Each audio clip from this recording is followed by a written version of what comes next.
Bienvenue à notre émission et votre émission Affranchis par la vérité. Que le Seigneur Jésus vous comble de ses bénédictions enrichissantes. Aujourd'hui, nous allons considérer l'Église dans une autre image que Dieu nous donne. En fait, Dieu nous donna ces images. Il veut que nous puissions mieux comprendre l'Église et comprendre l'Église comme lui, il veut que nous puissions la comprendre. C'est l'image du troupeau. L'Église est comparée à un troupeau de brebis. Et ça, c'est très important, troupeau de brebis. Il ne s'agit pas de troupeau de moutons, mais de brebis. Mais quelle différence entre mouton et brebis? En fait, la brebis suit le maître, alors que le mouton peut suivre facilement un autre mouton. Et il y a un texte qui a intéressé les gens dans la littérature, ce sont le mouton de Panurge. C'est un mouton. On avait volé à Panurge ce mouton, et comme on avait volé deux moutons, et lui-même il va aller chercher ces moutons, et puis il trouve quelqu'un qui détient ces moutons. Il dit non, ce sont mes moutons à moi, remets-moi mes moutons. Mais lui il va dire non, si tu en veux, que tu achètes, parce que moi aussi j'ai acheté. Et le monsieur est parti avec ses moutons dans un bateau. Arrivé dans le bateau, et Panurge aussi a suivi et est entré aussi dans le même bateau. Arrivé, il va venir pour dire je voudrais acheter un mouton. Et le monsieur qui détenait, le receleur qui avait ce mouton, va lui vendre un mouton. Et il va prendre ce mouton qu'il venait d'acheter, le jette à l'eau. Les autres moutons, regardant un mouton qui vient de tomber dans l'eau, les autres aussi ont suivi. Alors les enfants de Dieu ne doivent pas être des moutons de Panurge, ou des moutons, mais ce sont des brebis. Et la brebis suit le maître. Le maître, c'est le Seigneur Jésus, le bon berger qui est mort pour ses brebis. Et une chose que nous devons comprendre est que les brebis suivent les maîtres, ne suivent pas les faux prophètes, ne suivent pas les étrangers. Dans Jean chapitre 10, nous avons un passage qui peut être exploité. Jean chapitre 10, à partir du verset 1er jusqu'au verset 30. Vous pouvez exploiter ce passage, mais aussi 1 Pierre chapitre 5, du verset 1er jusqu'au verset 4e. Dans Jean chapitre 10, nous allons juste prendre un verset, le verset 2e. Jean chapitre 10, le verset 2. Mais celui qui entre par la porte est le berger de brebis. Au verset 1er, il est dit ceci. En vérité, je vous dis, celui qui n'entre pas par la porte dans la bergerie des brebis, mais qui monte par ailleurs, celui-là est un voleur et un larron. Mais celui qui entre par la porte, c'est le berger. Et les brebis l'écoutent.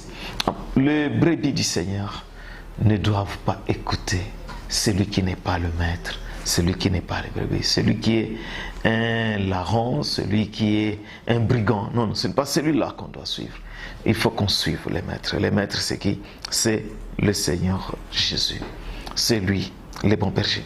Dans Jean chapitre 10, le verset 10e, il dit ceci. Le voleur ne vient que pour voler et tuer et détruire. Moi, je suis venu afin que les brebis aient la vie et qu'elle l'ait en abondance. Le Seigneur Jésus est venu pour que les brebis puissent avoir la vie et qu'elles aient cette vie éternelle en abondance. Et c'est important d'avoir la vie éternelle en abondance. Nous sommes les brebis. C'est le Seigneur Jésus qui est le berger. Et les chrétiens sont des brebis. Et le berger, il donne la vie en abondance à ses brebis. Parce qu'il aime ses brebis. Il leur donne la vie en abondance. Mais comment avoir cette vie en abondance? Il faut d'abord être brebis du Seigneur. Comment devenir brebis du Seigneur? C'est en croyant en lui, en croyant au Seigneur Jésus, en l'acceptant comme sauveur, celui qui est mort pour vous, et comme Seigneur, celui qui doit diriger tous les aspects de votre vie, qui devient le roi de votre vie, le maître de votre vie. À ce moment-là, vous devenez brebis du Seigneur Jésus. Et en devenant brebis du Seigneur Jésus, il faut que vous ayez la vie en abondance. Pour l'avoir en abondance, il faut rester attaché au cep. Dans Jean chapitre 15, dans Jean chapitre 15, le verset 4, « Demeurez en moi, et moi en vous, comme le sarment ne peut pas porter de fruits de lui-même, à moins qu'il ne demeure dans les cep. De même, vous non plus, vous ne le pouvez pas, à moins que vous ne demeuriez en moi. » Pour porter de fruits, pour être une brebis qui a la vie en abondance, la vie éternelle en abondance, il faut rester attaché au cep, qui est le Seigneur Jésus, et le sarment. Le cep, c'est le tronc de l'arbre avec ses racines. Et le sarment, c'est la branche. Nous sommes des branches. Et où est-ce qu'on doit avoir les fruits? C'est sur des branches. Et pour que la brebis ait la vie en abondance, doit rester attachée au cep. Et il y a 4 secrets pour rester attaché au cep. C'est un peu comme 4 pieds d'une chaise ou d'une table. Le premier pied ou le premier secret, c'est la parole de Dieu. Il faut lire la parole de Dieu, méditer la parole de Dieu. Colossiens 3,16 nous dit que la parole de Christ habite en vous abondamment. Deuxième, c'est la prière. 1 Thessaloniciens chapitre 5, verset 17 nous dit « Priez sans cesse ». Nous devons persévérer dans la prière. Troisième secret, ce sont les réunions de l'Assemblée, les réunions de l'Église, les réunions avec les autres frères et sœurs. Les réunions au nom du Seigneur Jésus, comme dans Matthieu, chapitre 18, verset 20. La parole de Dieu nous dit, là où 2 ou 3 sont assemblés à mon nom, je suis là au milieu d'eux. Là où 2 ou 3, ce n'est pas le grand nombre qui importe. Là où, c'est n'importe où maintenant. Mais ce qui importe, c'est la présence du Seigneur.